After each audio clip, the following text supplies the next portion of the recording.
You'll be hearing in a moment from some others, including some of our emergency responders, Public Works, National Weather Service, and our great partner at LG&E with some updates. Last night, we experienced a very severe weather event. It was widespread across the entire county. No one particular area of the city was particularly impacted more than others. It was truly widespread. We experienced a severe storm, high winds, widespread damage, and danger to lives and property. Fortunately, only a couple of areas sustained flooding, and by 6 p.m. last night, all of our flood barricades had been removed. The biggest damage is a result of the high winds.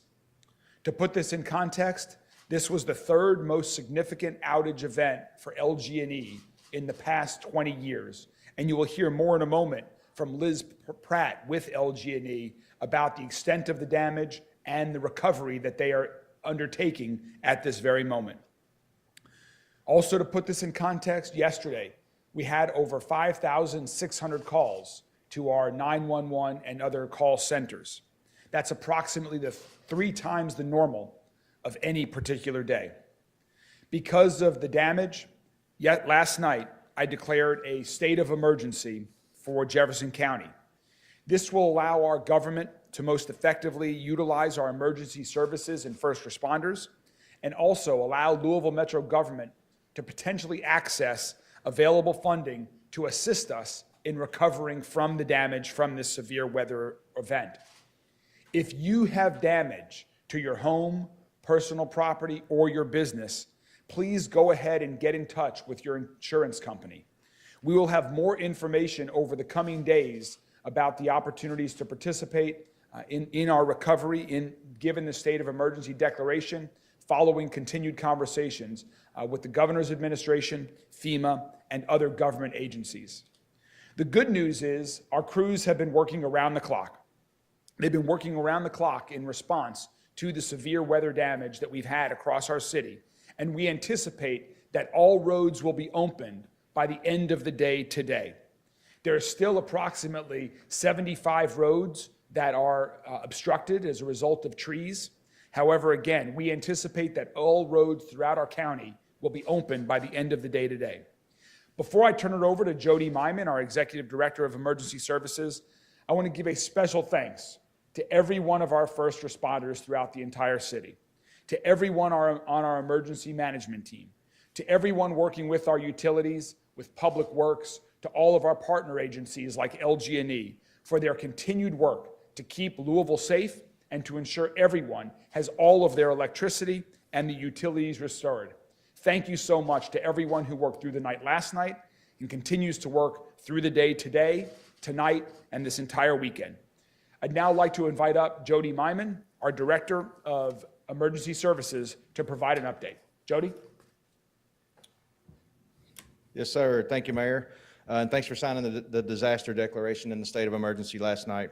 Here's an overview from last night and this morning. There was obviously a severe windstorm impacting the entire county. Thousands have lost power, and we'll hear from LG&E here in just a second on the numbers with those. Trees are down on houses and across roads with varying degree of damage.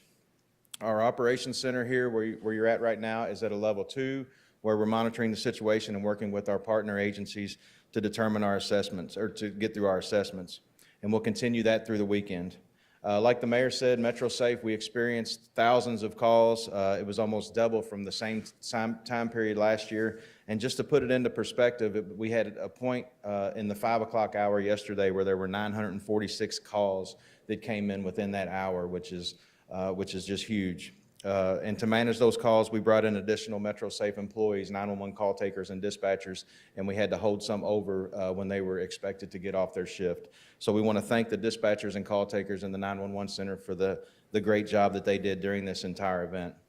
Only call 911 to report situations if you have others, or if you have a serious emergency. We've opened Metro Call 311 for the weekend to report other issues that you need other city services.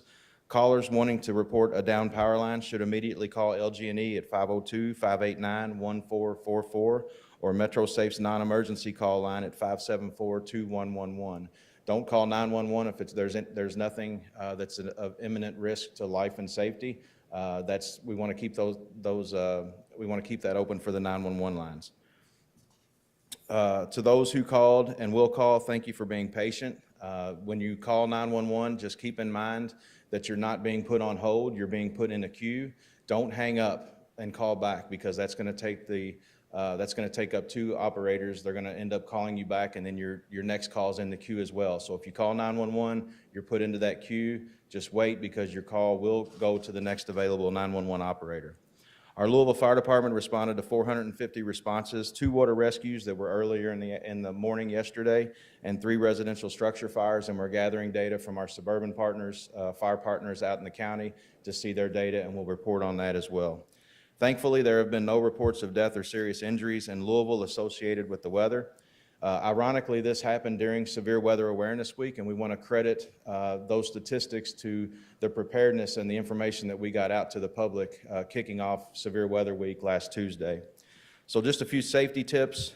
Traffic safety: be aware of debris in the roadways. You'll hear from Public Works on their plan here in just a second. If there's standing water, turn around, don't drown.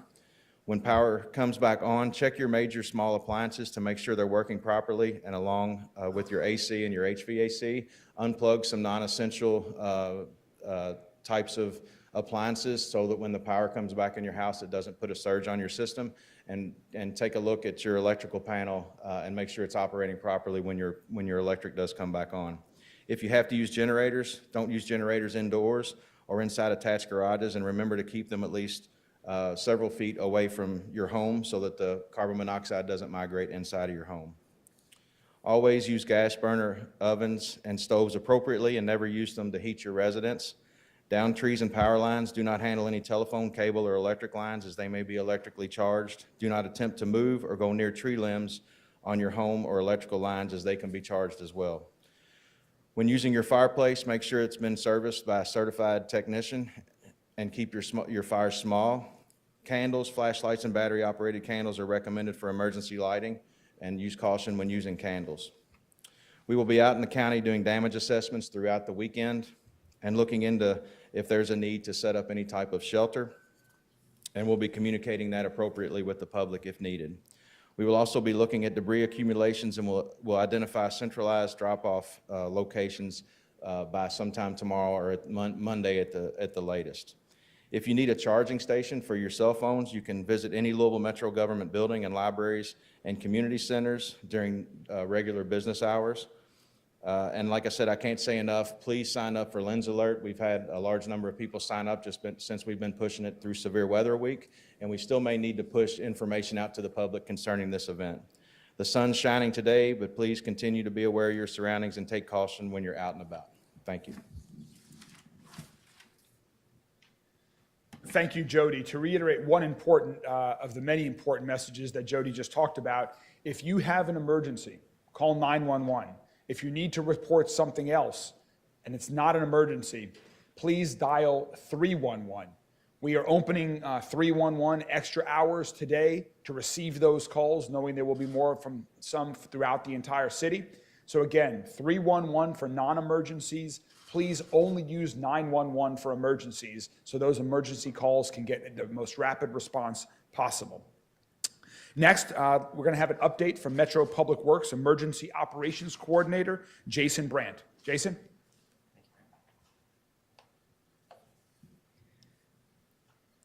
Thank you, Mayor.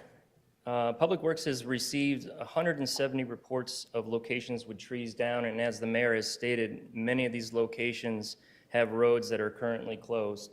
But fortunately, the water has receded and none of the roads are flooded. The road crews anticipate having all roads open by the end of the day. There are widespread issues with traffic signals. Crews are dispatched to assess damage and initiate repairs. We will continue working with LG&E to restore all traffic signals. And as the mayor stated, if you encounter an intersection that is out, please treat that intersection as a four-way stop. This can be a dangerous situation. As of today, Public Works are assessing the damage to the hardest hit areas, and we will create an action plan to address those needs. We'll determine if debris management sites or drop-off sites are needed and the number of the locations, and we will advise those as well. Until then, the residents of Jefferson County are invited to drop off storm debris for free at the Waste Reduction Center. This is at 636 Meriwether Avenue. Our hours of operation are Tuesday through Friday, 8 a.m. to 5 p.m., and on Saturday, 8 a.m. to 3 p.m. This includes all tree debris and bulky waste from storm damage. Since all tree debris will be composted, it is a must that it's separated from bulky waste, so it's an easy offloading process. Residents are asked to provide their name and address at the drop-off site as well. We remind you that household hazardous waste will not be accepted, and contractors and businesses that are hauling debris are invited to use the Waste Reduction Center for the usual fee. You can refer to louisvilleky.gov/WRC for more information. All yard waste set out for curbside collection in the Urban Services District must follow the regular guidelines. Limbs must be less than 4 feet long and less than 2 inches in diameter, and all material must be in a container or paper bag or tied in bundles weighing less than 60 pounds. For more information on yard waste, refer to louisvilleky.gov/yard waste. And please report all traffic issues to 311. And that is all.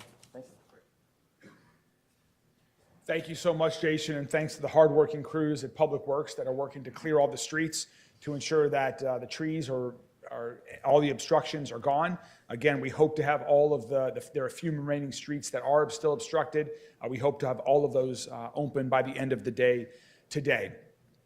I also want to give a giant thanks to our partners at LG&E for responding to the thousands of power outages last night. Crews have been working through the night. More crews are on their way. And to provide some more detail about what, again, has been the third most significant event in the last 20 years for LG&E in this area, we're going to call upon Liz Pratt from LG&E to give an update on where we are right now and what is going on to repair everyone's service. Liz, thanks for joining us.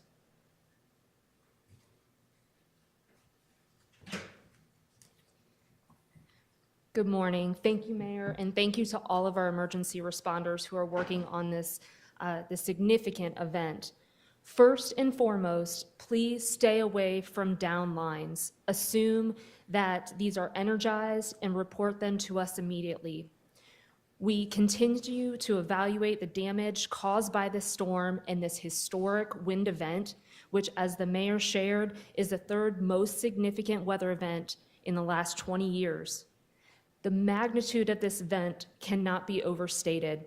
It ranks behind the historic ice storm and the windstorms of 2009 and 2008, respectively, in terms of the number of customers affected and our system impacts. This storm, since it began and moved across the state, has affected more than 293,000 customers across our LG&E and Kentucky Utilities service areas. And we are responding to reports of more than 1,500 downed wires. Currently, we have about 190,000 customers remaining without power, and that includes about 80,000 customers here in Jefferson County.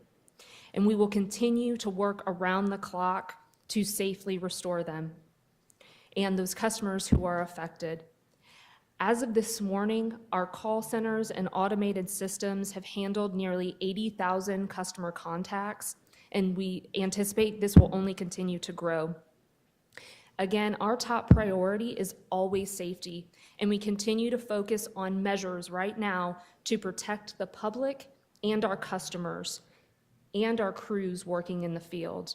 This includes addressing emergency needs and continued reports of downed wires. Through our mutual assistance partnerships, we've secured more than 1,000 resources from utilities around our neighboring states. They will be joining the forces of our hundreds of LG&E and KU employees and area business partners, contract line technicians in this massive, what we're referring to as a multi-day restoration event. This coordination of the additional resources began yesterday, and they will work to support our crews. We have about 40 crew centers across our LG&E and KU service territories. So these crews that are coming in to support us will be allocated and moved around based upon the needs.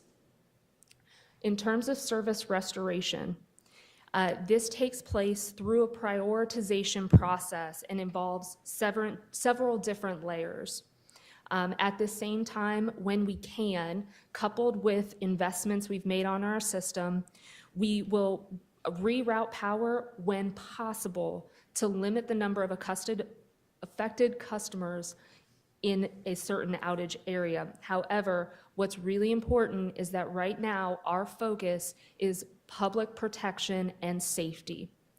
So as we move into that restoration process, as the process continues, we'll restore critical services. This includes hospitals, fire departments, police departments, and nursing home facilities. We'll then restore service to as many customers as we can safely and as quickly as possible. Again, safety is the priority. Then we will continue to move forward with repairing any damages. Whenever possible, crews will make temporary repairs to give us that ability to restore power and then come back to make longer-term repairs that might be needed. Then additionally, our crews will focus on customers who have been impacted, where it might be the line that's feeding power directly to their home or business. So again, this is a prioritization, multi-step process that our hundreds of employees and contract line technicians and these additional resources coming in to support us, these will be the focuses over these next couple days. Again, we cannot stress enough, safety is our top priority. Again, if you see a downed wire, stay away and keep others away. Report them to us by calling 502-589-1444.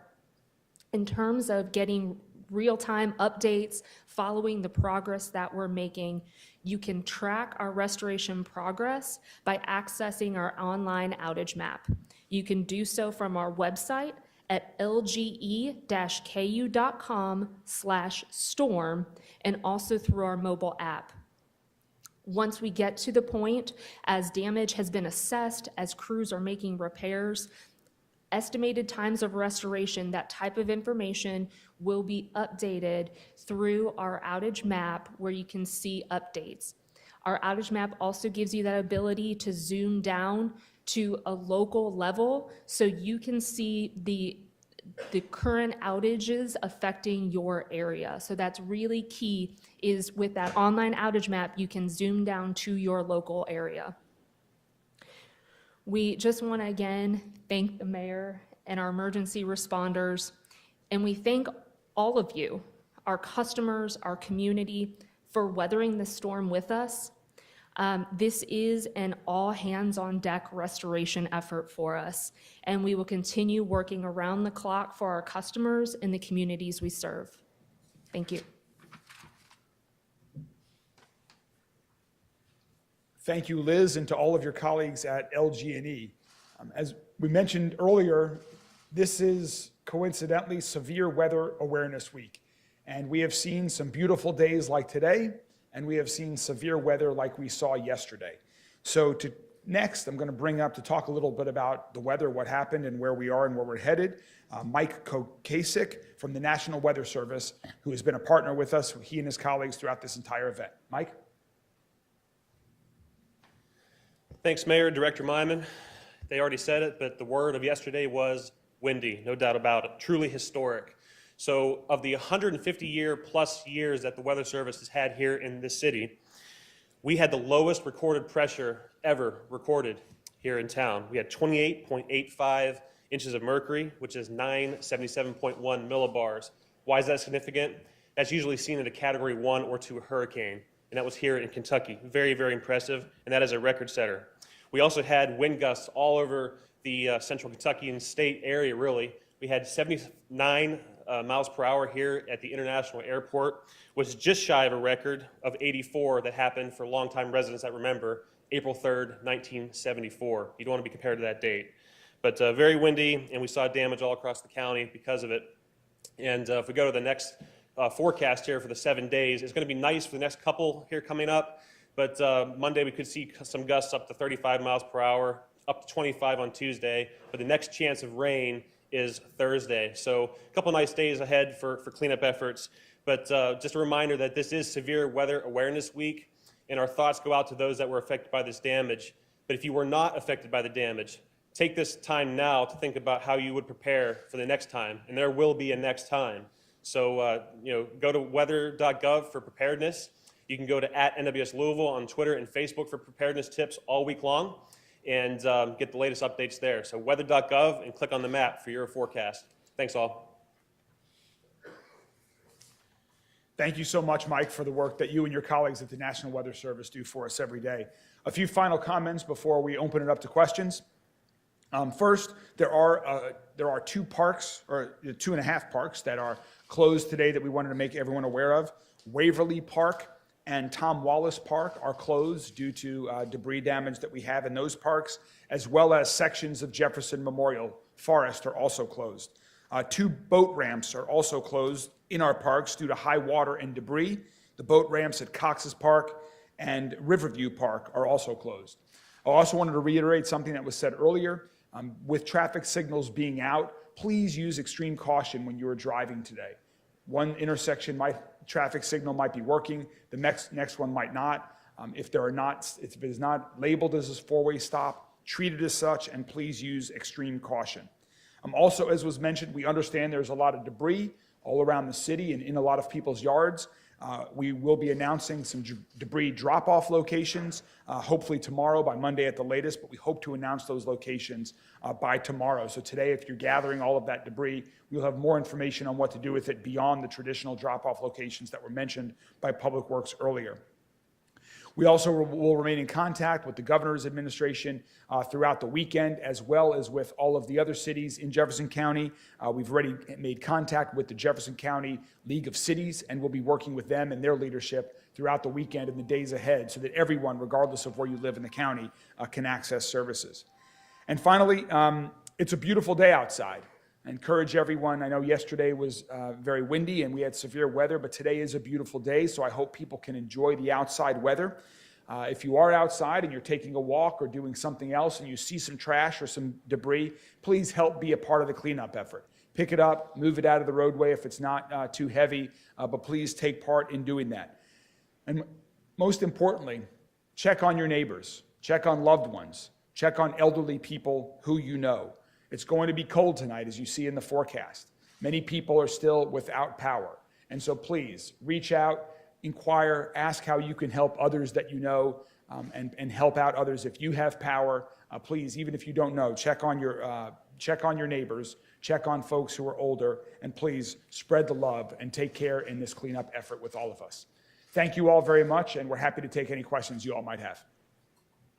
Mayor, schools were obviously closed on Friday. It's still a little early, but are there any indications right now that this could impact schools on Monday? I don't believe it will. Does anyone else have any indication? I mean, we certainly need to ask Jefferson County Public Schools on that, but right now we have no indication that it will impact Monday's schedule for schools or for any other government or any other functions. Yes. Have you heard of any cell phone, damages, or is your Cell towers? service,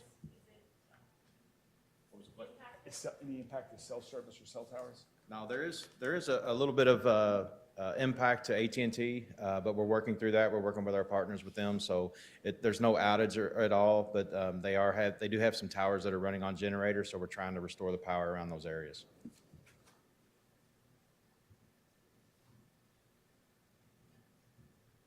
Any other questions? Yeah.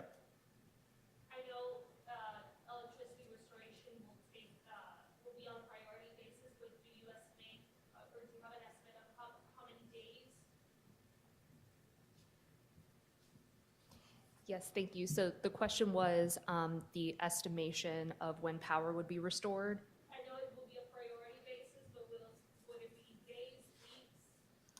So at this time, we are currently, again, in the protection phase, and we are performing damage assessments. So as with these additional resources that are coming in, as I mentioned, in addition to our hundreds of employees and line technician, our contractor line technicians, these additional more than 1,000 resources coming in, they will be coming in to restore power. So we will be doing so safely and as quickly as possible. Right now, based upon current information, we are anticipating this to be a multi-day restoration event, and we'll continue to provide updates to media, to our community. And, again, with our online outage map, that's a great way to also track progress once we begin that restoration process. Any other questions? All right, well, thank you all very much. We'll continue to provide updates throughout the weekend, and please, everyone, stay safe. Check on loved ones, check on elderly. If you see some debris, please pick it up, and we will continue to keep you all abreast. Thank you all very much. Have a good day.